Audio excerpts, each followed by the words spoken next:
Mud tasted like pennies and old regret. That was all Riley could think about as a militant's combat boot dug directly into her left shoulder blade, compressing her ribs into the rocky earth. She didn't breathe. She didn't flinch. She just let the dirt swallow her, absorbing the vibrations of 20 armed men walking quite literally over her spine. Most people would pray.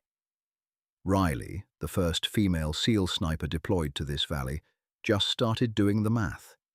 60 seconds, 20 targets, 1 ghost. Rain hadn't stopped for 3 days. It wasn't the cinematic, dramatic downpour that washed away sins.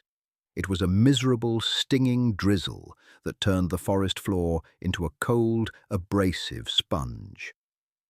Riley lay pressed into a shallow depression she'd dug 12 hours ago with a plastic trowel and cracked fingernails.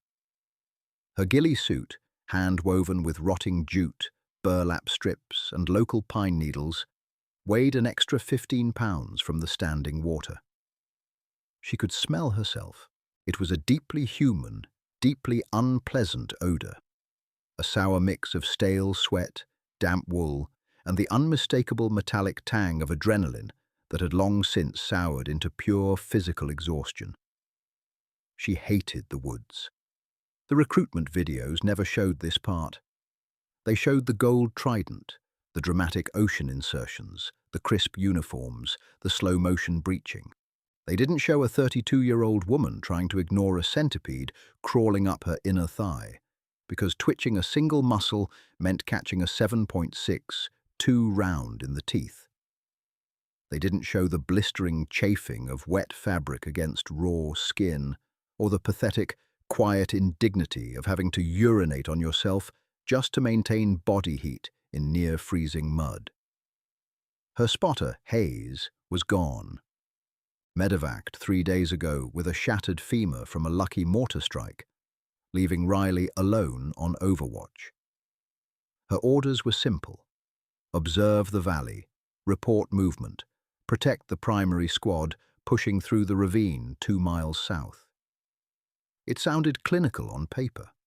In practice, it meant lying in a puddle of her own misery, staring through the fogged optic of her Mark 11 semi-automatic sniper rifle until her vision blurred and her retinas burned, her stomach cramped, a sharp, twisting knot of hunger. She hadn't eaten since a half-frozen protein bar yesterday morning. A cynical thought drifted through her mind, breaking the intense monotony. If I die out here, my ex-husband gets the dog. It was a stupid, petty thought, but it kept her grounded. It kept her from spiraling into the overwhelming magnitude of her isolation. She didn't feel heroic. She didn't feel like an apex predator. She felt like a wet rat, shivering violently, trying to control the micro-tremors in her hands by focusing on the rhythmic, heavy thud of her own heartbeat against the wet earth. Then the rhythm changed. It started as a subtle vibration in her jawbone, which was pressed flush against the mud. A rhythmic, disorganized thumping. Boots, many of them. Riley's training kicked in, suppressing the cold, suppressing the hunger. She slowly closed her eyes. The whites of human eyes were the easiest thing to spot in the bush. She slowed her breathing to a shallow, agonizing crawl. Inhale for 10 seconds. Hold. Exhale for 10 seconds. The sounds grew closer. The sharp snap of a dry twig, the rustle of heavy wet canvas pushing through the brush. Then came the smells.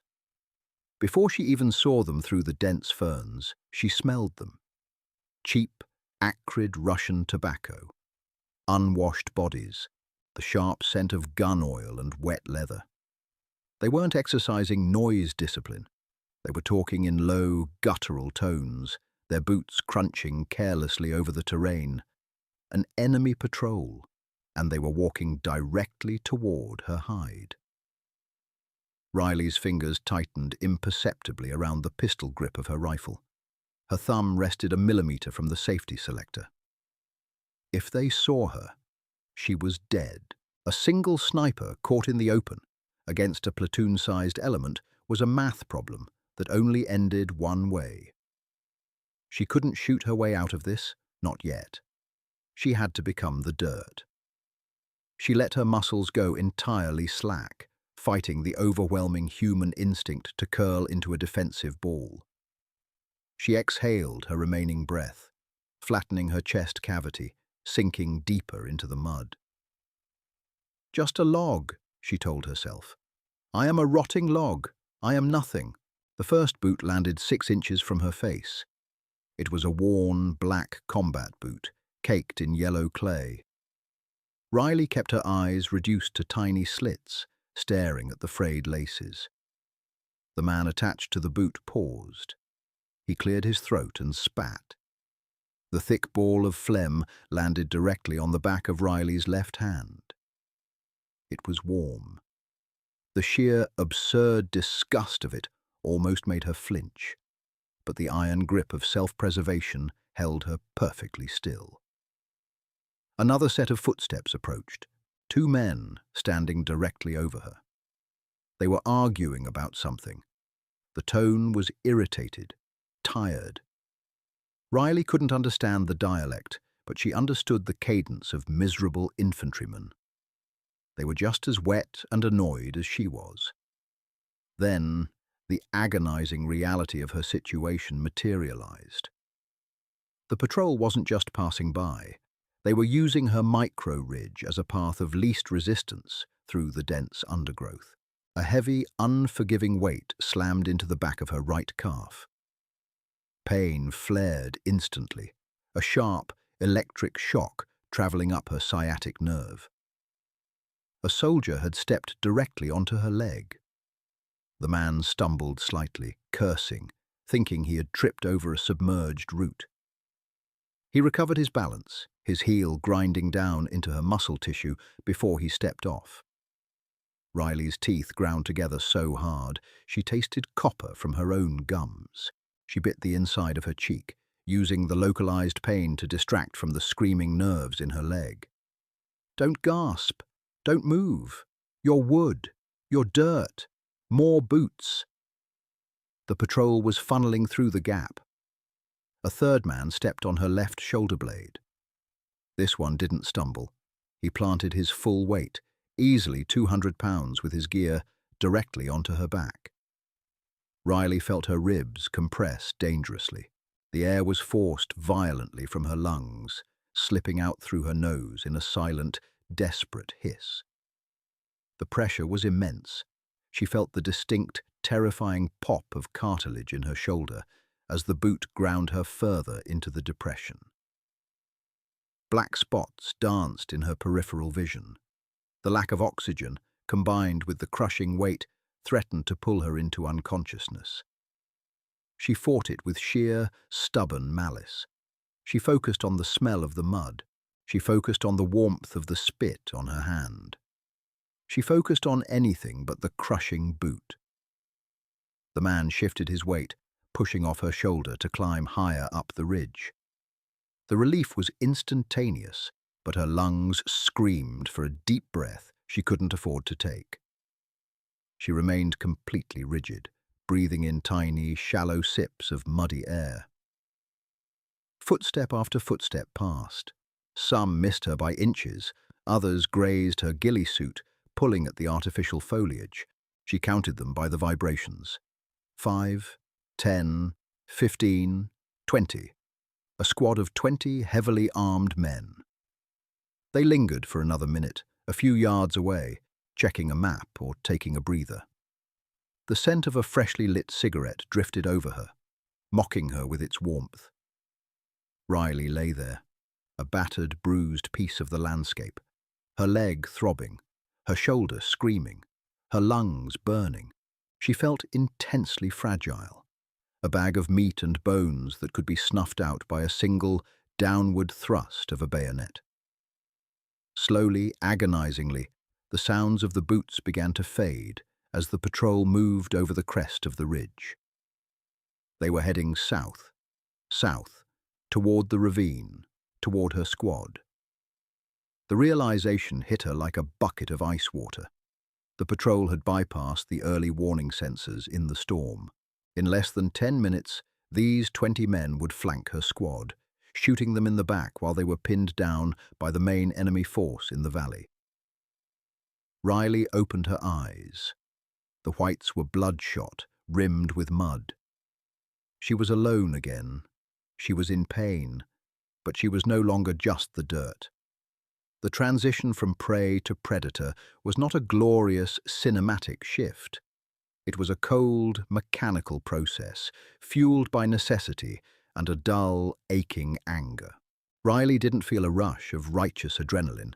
She felt the stiffness in her bruised shoulder and the frustrating numbness in her trigger finger. She rolled onto her side, the mud sucking at her ghillie suit with a wet, heavy schluck.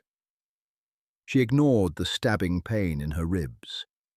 Slowly, she brought the Mark 11 up to her shoulder.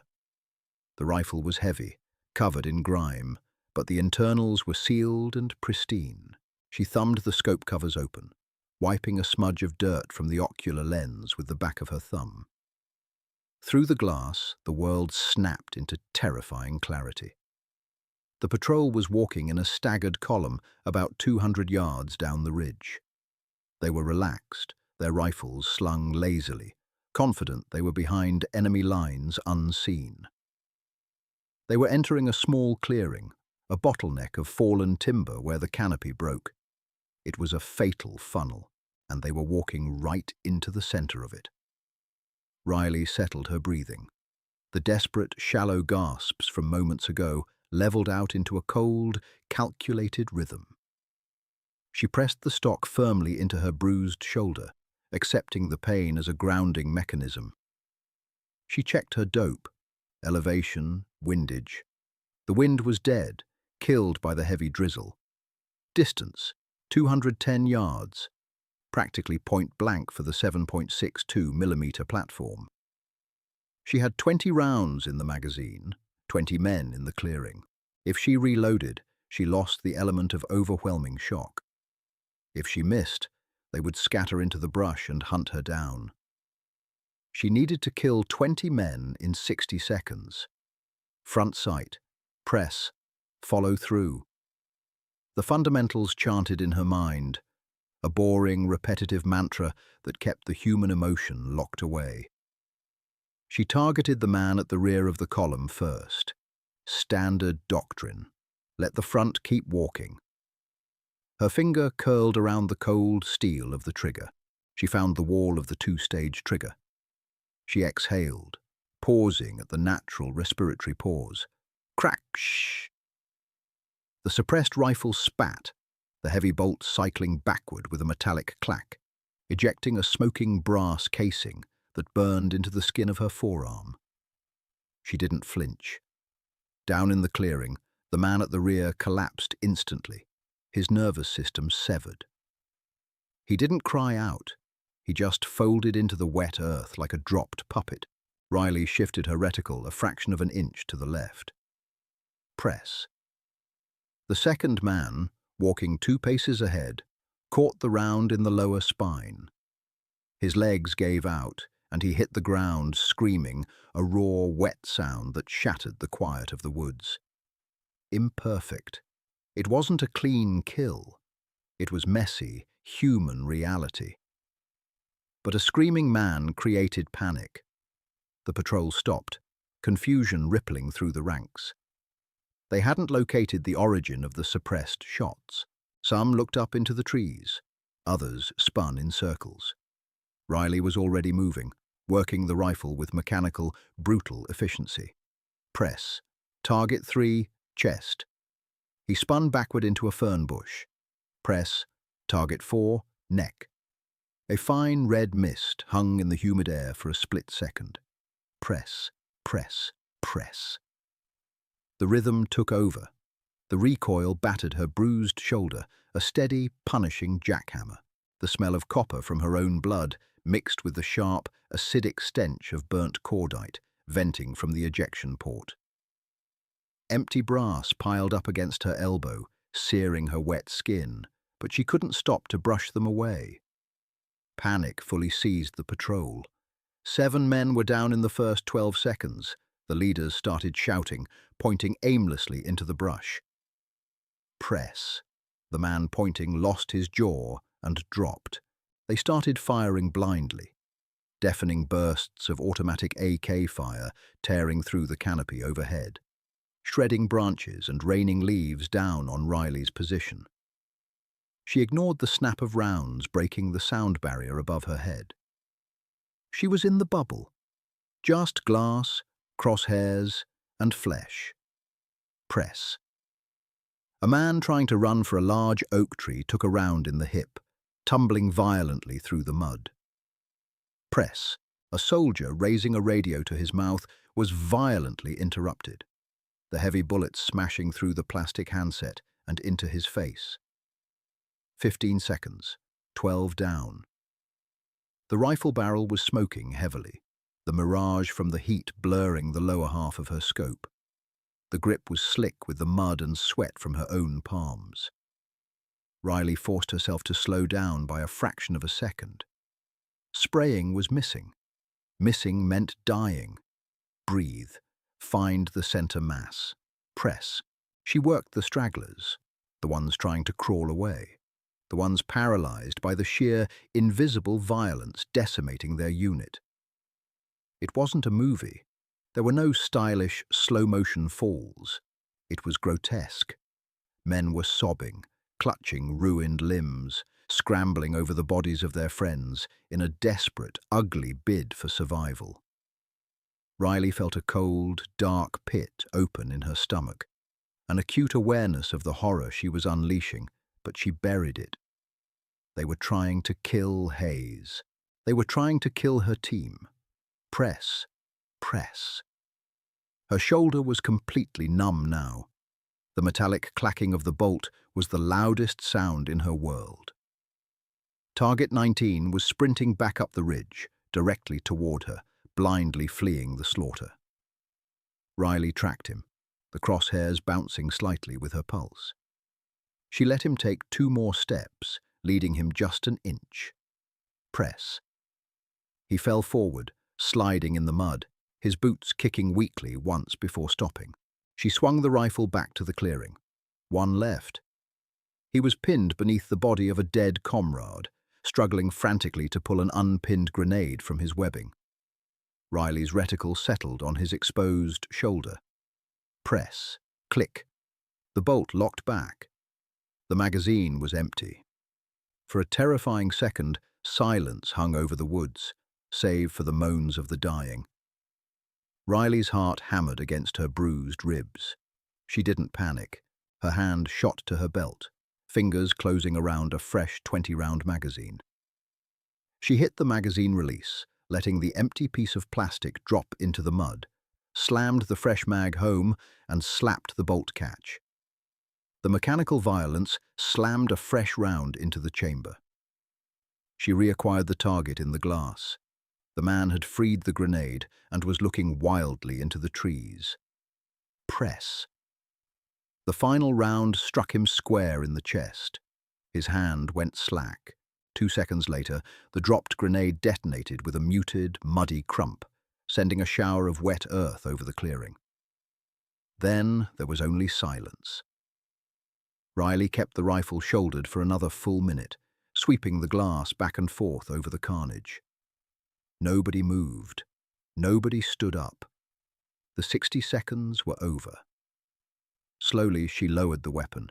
Her hands were shaking violently now, a severe adrenaline dump crashing through her exhausted system. Her shoulder throbbed with a sickening heat, and her leg ached where the boot had crushed her muscle. She rolled onto her back, staring up at the grey, weeping sky, letting the cold rain wash the cordite and sweat from her face. She wasn't a ghost. She was just a tired, bruised woman in the mud who happened to be better at the math of survival than the 20 men below. Silence in the aftermath of a gunfight is never actually silent. It is a dense, ringing vacuum filled with the microscopic noises of the woods slowly reasserting itself. For Riley, the silence was dominated by a high-pitched metallic whine in her right ear, tinnitus from the supersonic cracks of 27.62 mm rounds breaking the sound barrier just inches from her face. She remained flat on her back for exactly 3 minutes. The adrenaline that had sharpened her into a mechanical instrument of violence was rapidly leaving her bloodstream, replaced by a profound, sickening weakness. Her hands shook so violently she couldn't unclip her canteen. When she finally managed to jam her thumb against the plastic latch, she brought the nozzle to her lips and sucked down a mouthful of tepid, plastic-tasting water. She swished it around to clear the taste of copper and stomach acid, then spat it into the mud beside her ear. Down in the clearing, nothing stirred. The smell drifting up the ridge was a grotesque cocktail: the sharp, rotten egg stench of the detonated grenade, the biting chemical odor of burnt, smokeless powder, and the heavy, unmistakable scent of raw, butchered meat and evacuated bowels. It was the smell of human destruction, stripped of any ideological nobility. It just smelled like a slaughterhouse left open in the rain. Riley rolled onto her stomach. The movement sent a fresh, blinding spike of agony through her left shoulder. The militant's boot had done serious damage. It felt as though a hot iron spike had been driven between her scapula and her spine. Every time she inhaled past a shallow sip, her ribs ground together with a sickening friction. Her right calf, where the first boot had landed, was locked in a rigid, throbbing cramp. She couldn't stay here. The myth of the silent sniper is a Hollywood fabrication. A suppressor diffuses the expanding gases at the muzzle, masking the flash and altering the acoustic signature, making it difficult to pinpoint the origin. But the mechanical clack of a heavy bolt cycling 20 times, the miniature sonic booms of the bullets in flight, and the final concussive crump of a fragmentation grenade were easily loud enough to carry through the damp air to the main enemy force in the valley. They would send someone to investigate. If she stayed in this primary hide, she would be pinned and slaughtered within the hour. Protocol dictated she police her brass, the empty shell casings that littered the mud around her right elbow, glinting dully in the grey light. They were physical evidence, pointing a literal arrow back to her position. She looked at the small pile of smoking metal. Reaching for them meant exposing her silhouette over the lip of the depression. It meant wasting time. Screw the brass, she thought, the cynicism cutting through her training. Let them find it. Let them know what killed them. She gathered her rifle, pulling it tight across her chest, and began to move. She didn't stand. She didn't crouch. She initiated a slow, agonizing skull drag. It was the lowest possible profile a human being could maintain while in motion. She pressed her face directly into the wet clay, using her insteps and her right elbow to pull herself backward, inch by agonizing inch, away from the ridgeline. She had to drag her left arm completely limp at her side. Putting any load-bearing weight on that shoulder made her vision grey out and her stomach heave with nausea. The forest floor was a brutal, abrasive landscape. Jagged edges of broken slate sliced at the heavy canvas of her trousers. Thick, wet roots snagged the burlap strips of her ghillie suit, forcing her to stop, reach back with a trembling hand, and painstakingly untangle the knots to avoid snapping the vegetation and leaving a trail. A fat, black millipede crawled across her wrist, its dozens of legs tracing a ticklish, repulsive path over her skin. She ignored it. She was reduced to base mechanics. Push with the toes, pull with the right forearm, drag the dead weight of the rifle, breathe, repeat. It took her 45 minutes to move 200 yards. Her muscles burned with a toxic buildup of lactic acid. Sweat, hot and stinging, poured into her eyes, mixing with the cold rainwater dripping from the brim of her boonie hat. She was entirely coated in a thick paste of dead leaves and yellow clay, looking less like a soldier and more like a corpse rising from a shallow grave. She finally reached her secondary objective, a cluster of massive, moss-covered granite boulders jutting out from the side of the mountain. It offered a sweeping, elevated view of the ravine below, the primary egress route her squad was supposed to be taking. The rocks provided hard cover, a sheer drop-off to her back, preventing anyone from flanking her blindly, and a dense canopy overhead to shield her from aerial observation. Riley collapsed behind the V-shaped wedge between two of the largest stones.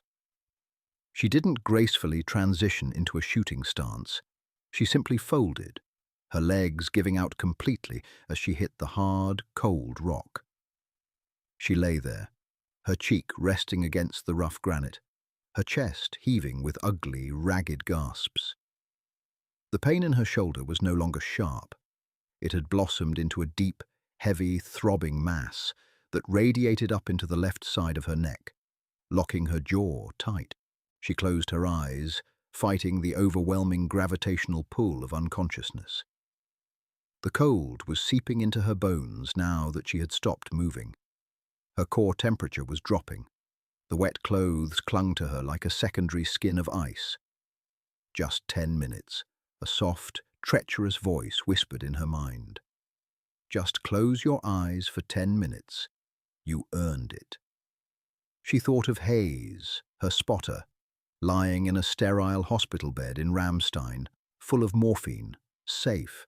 She felt a brief, ugly flash of pure envy. He got to go home. He got to leave this miserable, rotting valley. Then the guilt washed over her, sour and familiar. She pushed the thought away. Riley forced her eyes open. They felt swollen, the lids heavy with exhaustion and grit. She reached into her chest rig, her fingers fumbling numbly with a Velcro pouch, and pulled out a small, foil-wrapped packet. It was a caffeinated energy gel, the kind marathon runners use. It had been sitting in her kit for weeks, squashed flat. She tore the top off with her teeth and squeezed the thick, cloying, strawberry-flavored paste into her mouth. It tasted like chemicals and artificial sugar, but she forced herself to swallow it dry, desperate for the chemical spike to shock her nervous system back into compliance. She was bruised, battered and freezing, but she had a new angle on the valley. And the math wasn't finished yet. Rain intensified, changing from a miserable drizzle into a heavy, driving sheet that drummed loudly against the rubberized casing of her optic and the flat surfaces of the granite boulders. The water washed away the worst of the mud on her face, but brought a biting chill that made her teeth chatter audibly. Riley bit down on the collar of her combat shirt to muffle the sound of her own shivering. She meticulously set up her position. She extended the carbon fiber legs of the Harris bipod, letting them click into place against a flat ridge of stone, ensuring the rifle had a solid, immovable foundation. She pressed her bruised shoulder against the stock, adjusting her body mechanics to accommodate the injury. She had to angle her torso slightly higher than normal, an imperfect posture that would punish her with extra recoil, but it was the only way she could support the weapon without her left arm collapsing. Next came the radio. She reached down to the heavy PRC-148 radio strapped to her ribcage. The cord leading to her earpiece was stiff with cold. She pressed the molded plastic earpiece deeper into her left ear canal. It felt crusty, lined with dried sweat and dirt. She keyed the push-to-talk button on her chest. Misfit 2-1, this is Ghost, sitrep, over. Her voice sounded alien to her own ears, hoarse, cracked, stripping away the professional detachment she usually maintained. The radio hissed with empty static. The encrypted frequency crackled, a harsh electronic sizzle that emphasized her isolation. She waited 10 seconds. The silence stretched, tight and agonizing. Had they been overrun while she was dealing with the patrol? She keyed it again, pressing the button harder, as if physical force could push the signal through the storm. 2-1, Ghost. Do you copy? Over. A burst of static broke through, followed by the heavy, rhythmic thumping of heavy machine gun fire bleeding through the microphone, and then a voice. It was Cole, her squad leader. He was out of breath, his words punctuated by the sharp cracks of incoming fire. Ghost, 2-1. We are pinned in the ravine. Grid 49er Tango, taking heavy plunging fire from the western ridge. We can't move. Where the hell are you? Riley closed her eyes for a fraction of a second. They were alive, but trapped. The western ridge was directly across the ravine from her current position. I'm set on the eastern overlook, Riley transmitted, keeping her sentences clipped to save breath and minimize radio traffic. Be advised, I just eliminated a platoon-sized flanking element on my side, 20 KIA. They were trying to get behind you. The main force is likely moving to reinforce the western ridge right now. Over. There was a pause on the radio, long enough that Riley could hear the distinct sound of Cole racking a fresh belt of ammunition into his SAW in the background. Copy that, Ghost. Good work, Cole's voice came back, strained but remarkably calm. We have 3 wounded. We cannot bound out of this kill box. We need you to suppress that western ridge so we can break contact and push south to the extraction point. Do you have eyes on? Adjusting now, Riley said. She released the button and swung the heavy barrel of the Mark 11 across the rocky parapet, aiming the optic down into the vast, V-shaped cut of the ravine. The magnification pulled the distant world into sharp, grey focus. The ravine was a chaotic mess of shattered timber, deep mud, and rushing floodwater at the base. Through the driving rain, she could make out the heat signatures and muzzle flashes of Cole's element, huddled behind a cluster of downed logs near the riverbed. They were surrounded by exploding mud as rounds rained down on them from the elevated western ridge. Riley tracked her scope upward, scanning the opposing tree line. Her heart sank. It wasn't just a squad suppressing her team, it was an entrenched company. Through the glass, she saw muzzle flashes blinking like a terrible, lethal strobe light along a 100-yard stretch of the opposite ridge. She saw the distinct, square silhouettes of 2 PKM machine gun nests dug into the mud, pouring an uninterrupted stream of tracer fire down into the ravine. Behind them, she could see figures moving through the trees, dozens of them, reinforcing the line, carrying heavy ammunition cans. The 20 men she had killed on the eastern ridge were just the vanguard, the anvil. The force on the western ridge was the hammer, and Cole's squad was caught right in the middle. 2-1, Ghost, Riley transmitted, her voice dead flat. I have eyes on the western ridge. You're looking at 2 PKM emplacements and roughly 40 dismounts. Distance is 600 yards from my position. Cross-valley shot, high wind, heavy rain. Can you take the guns offline, Ghost? Riley looked at the wind moving through the trees between her and the targets. The storm was violently unpredictable, swirling the rain in chaotic vortexes. A 600-yard shot in these conditions, with an injured shoulder, severe hypothermia setting in, and only 3 spare magazines left, was a mathematical nightmare. The bullet would be pushed and pulled by unseen currents, losing velocity rapidly in the dense, wet air. She looked down at her hands. They were caked in clay, the knuckles split and bleeding, trembling involuntarily. She thought about the concept of heroism, about the recruitment posters, and the glossy magazine articles about special operators. None of it meant anything up here. Up here, heroism was just a byproduct of having no other options. She didn't want a medal. Medals were useless pieces of stamped metal that didn't stop bullets and didn't make the cold go away. She just wanted Cole and the boys to go home so she could go to sleep. She checked her remaining ammunition. 50 rounds, 2 PKMs, 40 men. The math was terrible. "Affirmative, 2-1, Riley lied into the radio. "I can take them. Stand by for suppression. When the guns drop, you move. Do not wait for a second invitation. Acknowledge." "Acknowledged, Ghost. We're ready.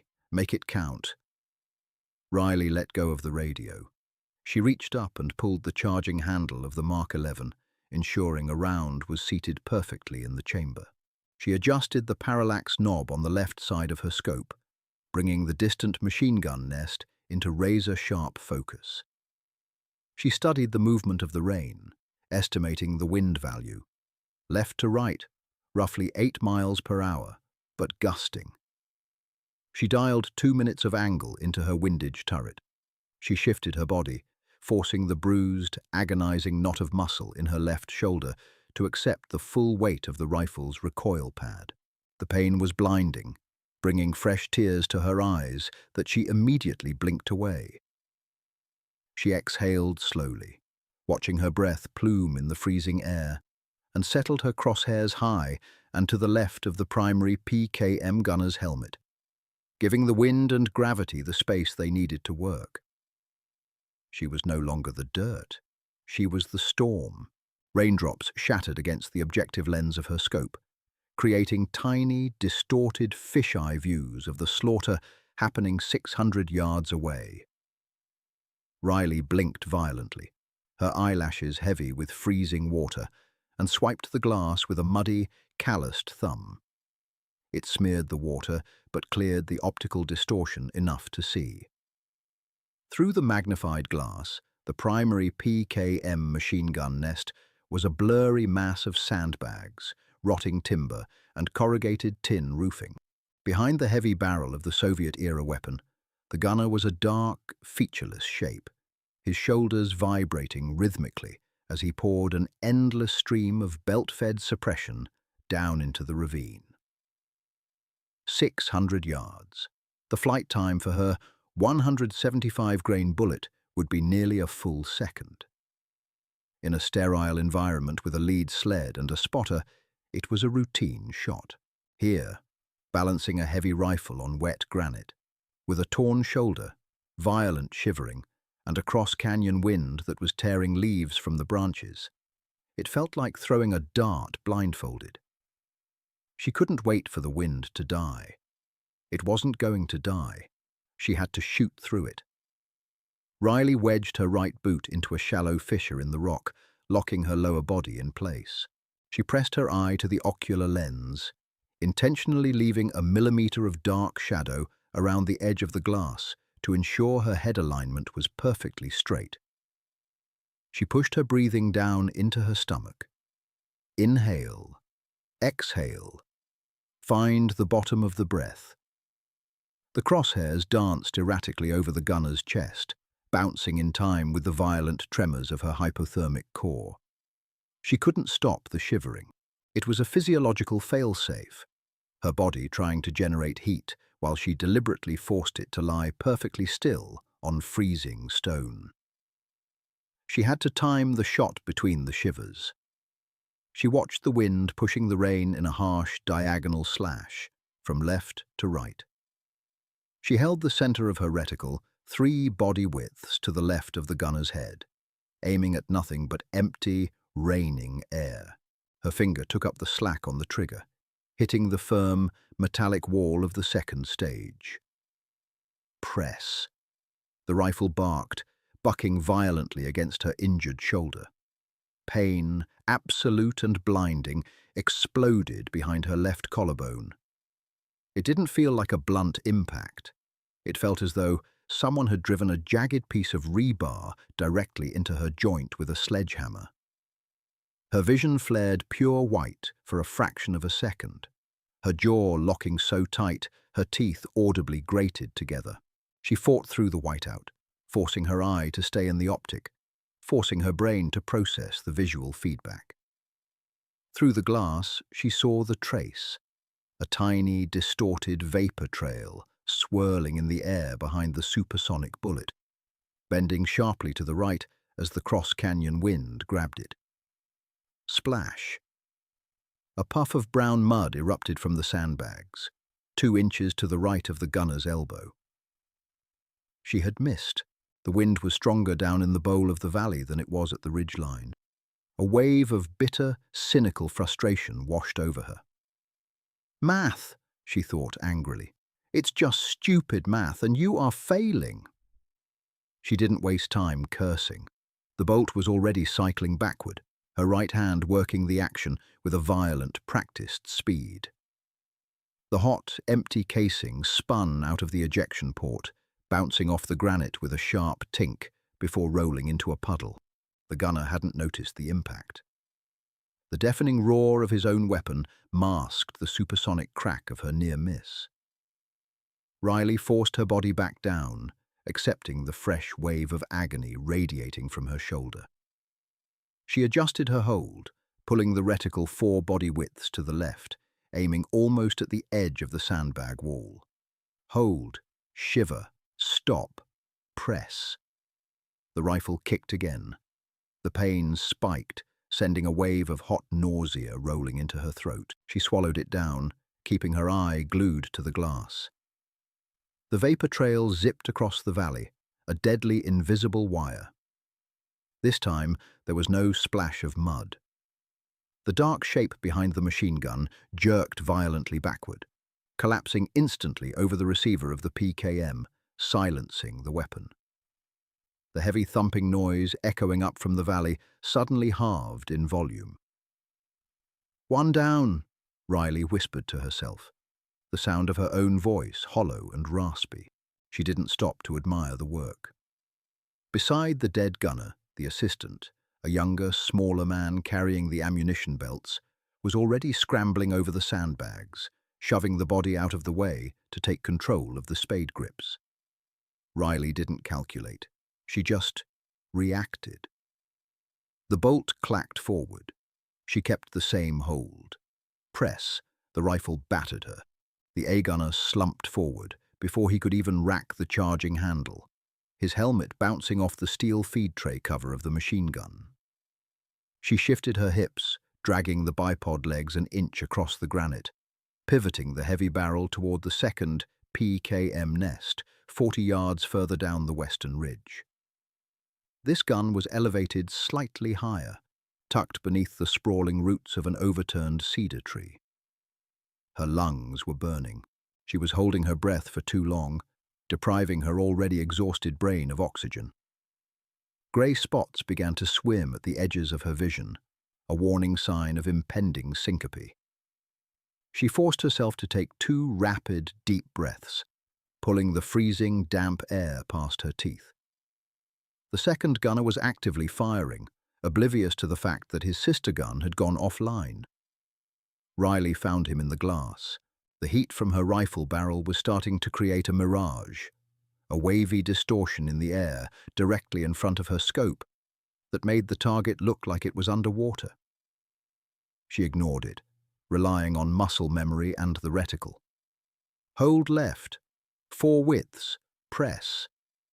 The shot broke cleanly. The man behind the second PKM pitched sideways, tumbling out of the nest and rolling down the muddy embankment into the brush. Silence, thick and ringing, suddenly descended on the ravine. The deafening, rhythmic hammering of the heavy machine guns was gone, leaving only the sound of the driving rain and the distant, chaotic popping of Cole's squad firing their rifles. Riley dropped her head against the cold receiver of her Mark 11, her chest heaving, her left arm completely numb and hanging uselessly at her side. She had done it. She had broken the hammer. She reached for the push-to-talk with her good hand. 2-1, Ghost. Guns are offline. Get out of there. Now. Copy, Ghost. Cole's voice came back, sounding incredibly distant through the static. We are bounding south, taking intermittent small arms, but we have momentum. We owe you a beer, Riley. I don't want a beer, Riley thought.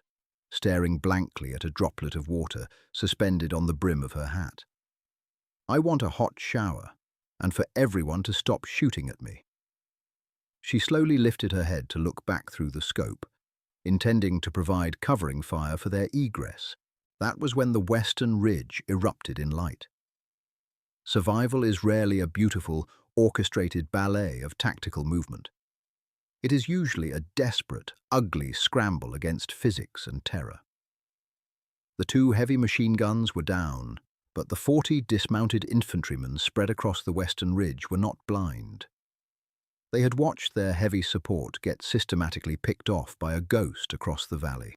They realized, with collective, lethal clarity, that the threat wasn't just the pinned squad in the ravine, it was the sniper on the eastern overlook. Riley saw the shift happen through her optic. It was a subtle but terrifying change in posture. Dozens of dark figures in the tree line stopped shooting down into the mud. They turned.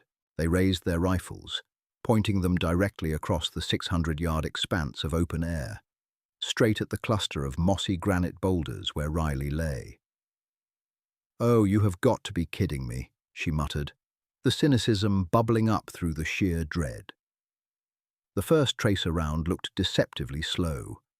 It detached itself from the dark tree line like a thrown, glowing ember, floating lazily across the grey expanse of the valley. It possessed a strange, mesmerizing beauty.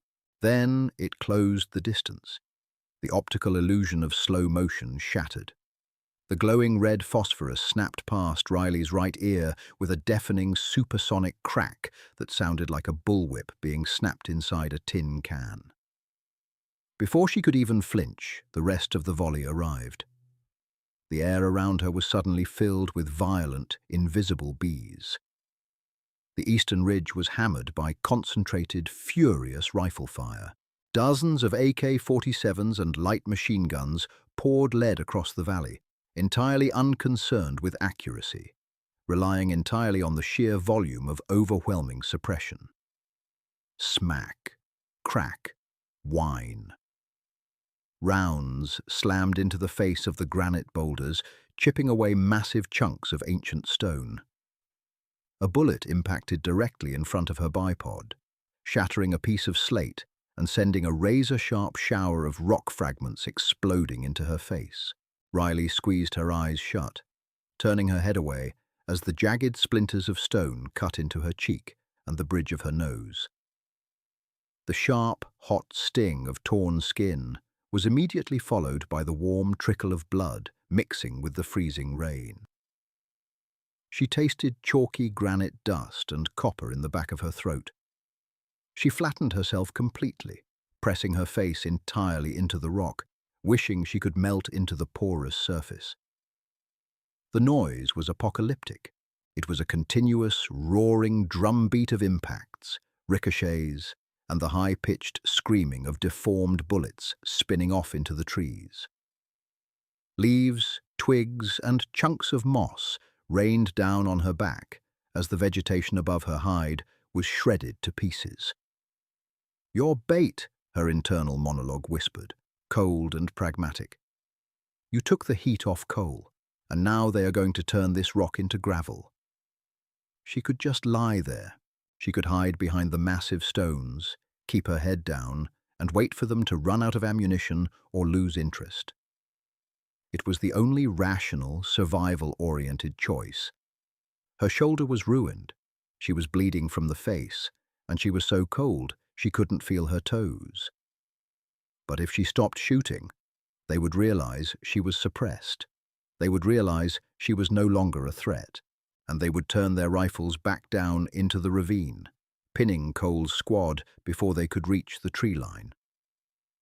Her body screamed at her to stay down.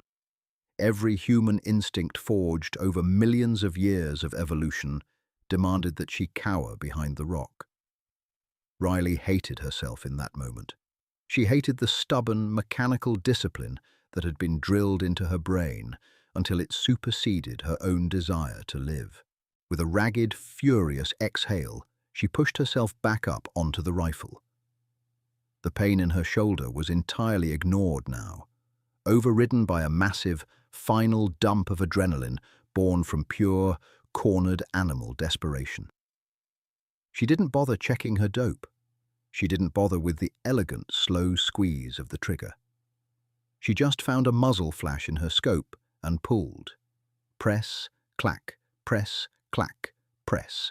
She fired as fast as she could cycle the heavy bolt, turning the precision sniper rifle into a crude, desperate bludgeon. She didn't care about confirmed kills. She just needed to make noise. She needed to throw 175 grains of copper and lead back across the valley to let them know the ghost was still biting. The barrel of her Mark 11 was smoking so heavily it looked like a burning log, the heat radiating back into her freezing face. Click. The bolt locked back. Empty. Riley dropped the rifle, her bloody, trembling hands ripping the second-to-last magazine from her chest rig. She slammed it into the mag well, hitting the bolt catch with the heel of her hand. She didn't look through the scope. She just pointed the barrel over the rock, found a cluster of tracers, and fired 3 rapid shots, the recoil hammering her broken body into the stone over and over again. Incoming rounds continued to chew the rock to pieces around her. A bullet grazed the heavy, rubberized casing of her optic, tearing a chunk of material away and violently jarring the rifle out of her hands. She grabbed it back, her fingers slick with her own blood, and forced it back onto the bipod. "Move, Cole," she screamed, her voice cracking, completely lost in the deafening roar of the crossfire. "Move, you son of a bitch."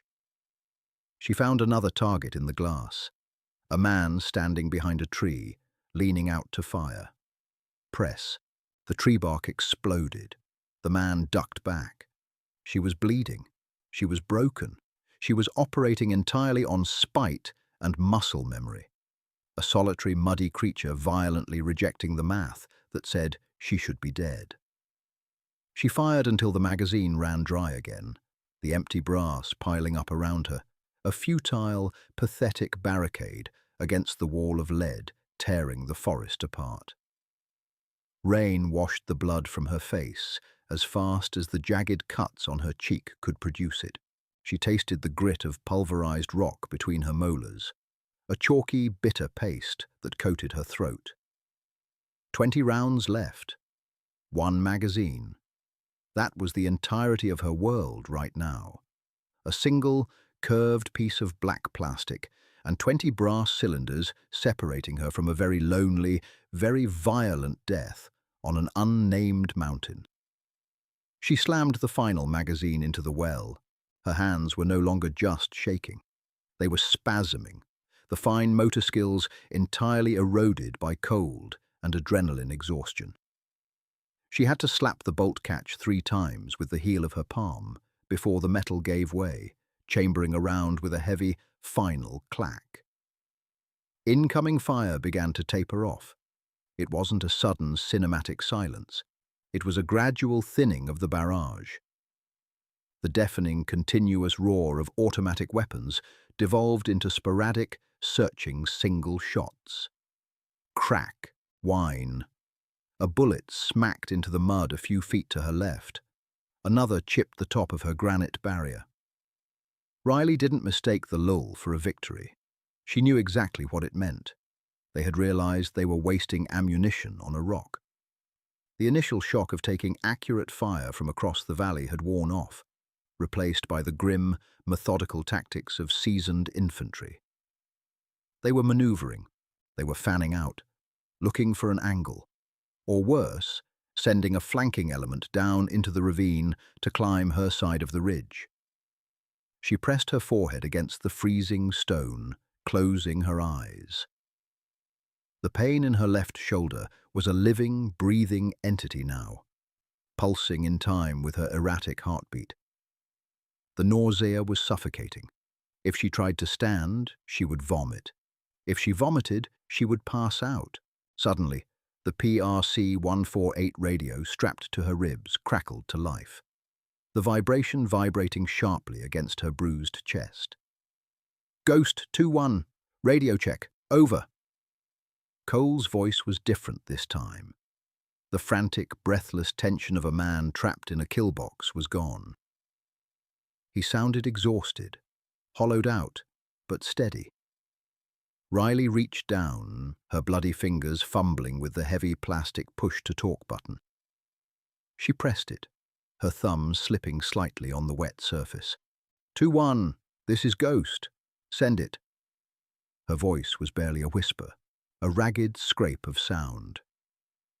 "We broke the perimeter," Cole transmitted. "We are 2 clicks south of the ravine, moving into the dense canopy. They stopped chasing. We are clear, Riley. We are entirely clear." A heavy, physical weight seemed to lift off Riley's chest, only to be immediately replaced by the crushing gravity of her own situation. She had done her job. Cole and the boys were out. The math had worked. "Ghost, what is your status?" Cole asked, a sharp edge of genuine concern bleeding through the encrypted static. "We heard the ridge light up. Do you have a clear egress route?" Riley looked at the heavy, smoking rifle lying on the rock. She looked at her useless left arm, hanging limply at her side like a piece of dead meat. She looked at the valley, veiled in grey rain, where an entire company of angry men were currently figuring out how to cross the mud and kill her. "Status is nominal 2-1, Riley lied flatly, staring at a puddle of bloody water collecting in a divot on the stone. "Egressing now. I will link up at the secondary rally point. Maintain your pace. Do not wait for me. Out." She released the button before Cole could argue. She didn't want to hear his protests. She didn't want to hear the guilt in his voice when he realized she had drawn the entire aggro of the Western Ridge onto herself to buy them a window. She reached down and physically disconnected the heavy cable from the radio, plunging herself into absolute, terrifying isolation. She was alone again. Riley shifted her weight backward, preparing to drag herself away from the granite lip. As she moved, a violent spasm tore through her injured shoulder. She gasped, a sharp, ugly sound, and instinctively reached out with her good hand to brace herself against the rock. Her right hand slipped on the wet moss. Her torso twisted awkwardly, dragging the heavy Mark 11 rifle across the stone. The movement was tiny, a fraction of an inch, but the metallic scrape of the bipod legs against the granite resonated loudly in the damp air. Crack. A single shot rang out from the valley. Before Riley even registered the sound, a massive kinetic force slammed into the top of her helmet. It felt like being hit in the skull with a baseball bat swung by a professional. Her head snapped violently backward, her neck hyperextending with a sickening pop. The world turned into a chaotic, spinning smear of grey sky and wet rock. She collapsed backward, tumbling down the shallow, muddy embankment behind the boulders. She hit the ground hard, rolling uncontrollably through the thick ferns and wet clay, unable to arrest her momentum.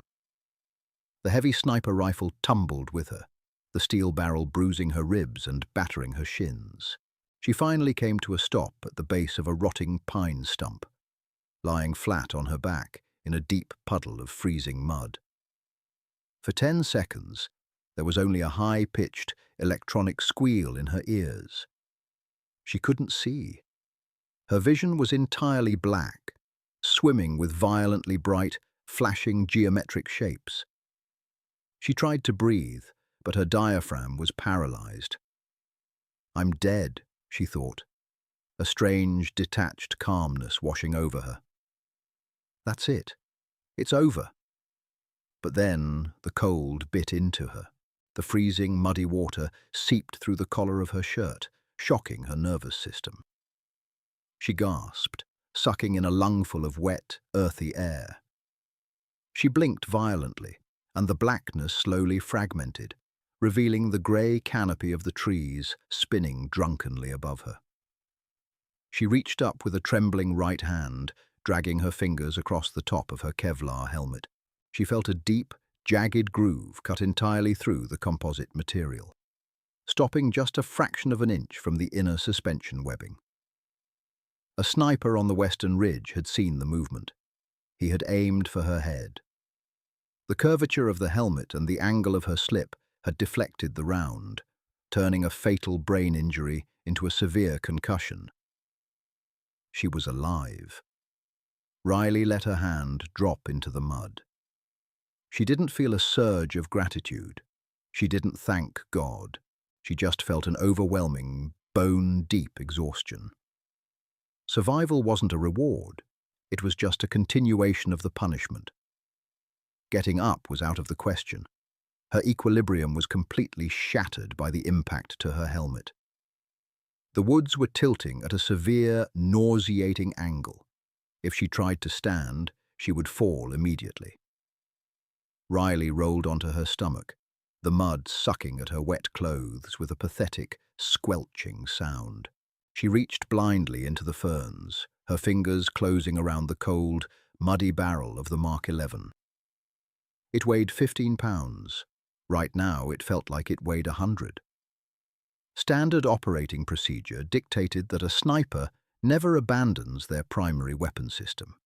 The enemy cannot be allowed to capture the optics, the suppressor, or the rifle itself. She considered for a brief, incredibly tempting second, leaving it, stripping the bolt, tossing it into the brush, and crawling away with just her sidearm. It would increase her chances of making it down the mountain by 50%. No, she thought, the stubborn, cynical discipline pushing through the concussion. I'm not giving them my rifle. I'm not giving them a single damn thing. She grabbed the heavy nylon sling, wrapping it securely around her right wrist. She dug her boots into the soft earth and began to pull. The egress was an exercise in pure, degrading misery.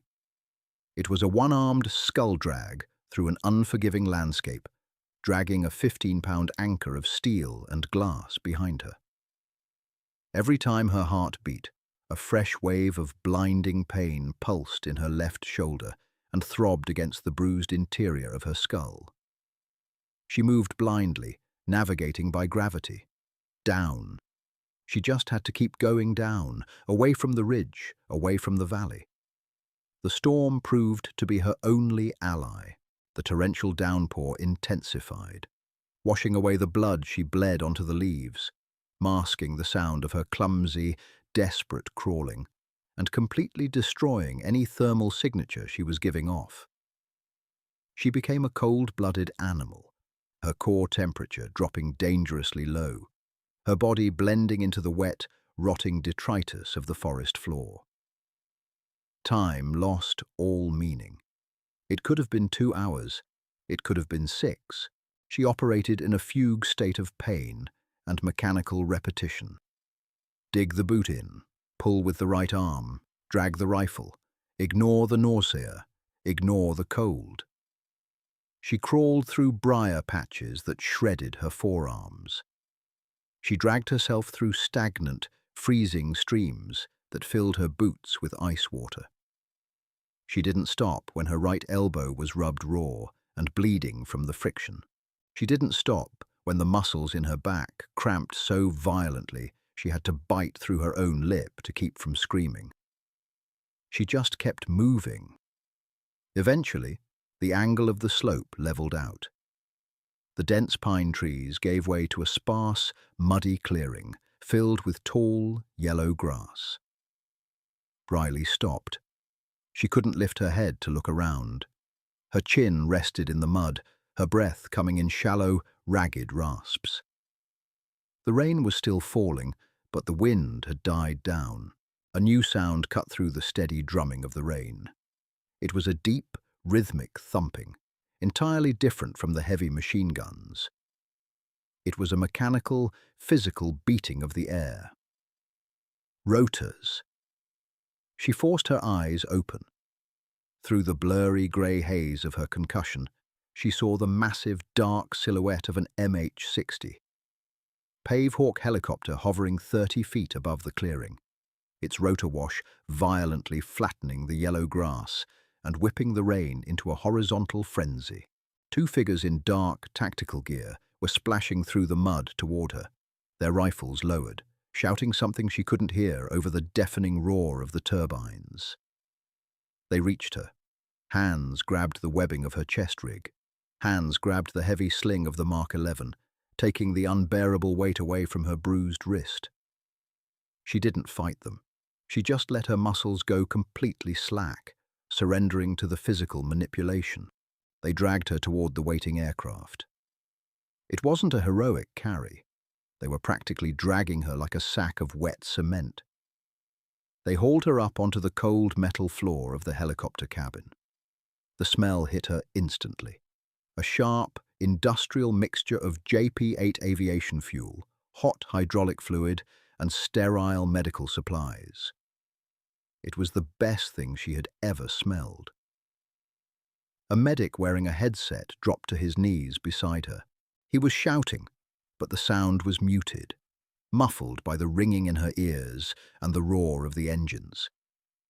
He grabbed a pair of trauma shears and immediately started cutting the heavy, soaked material of her ghillie suit away from her injured shoulder. Riley didn't look at him. She didn't look at the other operators in the cabin.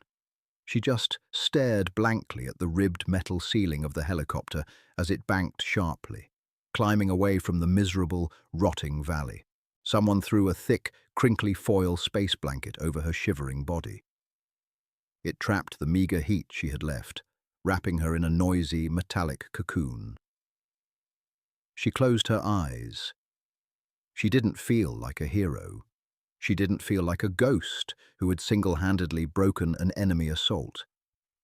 She felt exactly like what she was, a tired, broken woman who had traded pieces of her own flesh, her own sanity, and her own humanity just to survive another 60 seconds in the dirt. The math was finally finished, and she was going to sleep. Riley's survival wasn't a triumph of willpower over reality. It was an ugly, agonizing transaction. She paid for her team's lives with torn muscle, shattered nerves, and absolute physical degradation. The myth of the untouchable sniper falls apart when the dirt turns into mud. The wind steals the bullet, and the enemy shoots back. If this raw, unfiltered look into the brutal reality of operator survival resonated with you, do not let it disappear into the algorithm. Like this video, share Riley's story to honor the unspoken toll of the job, and subscribe for more relentless, grounded narratives.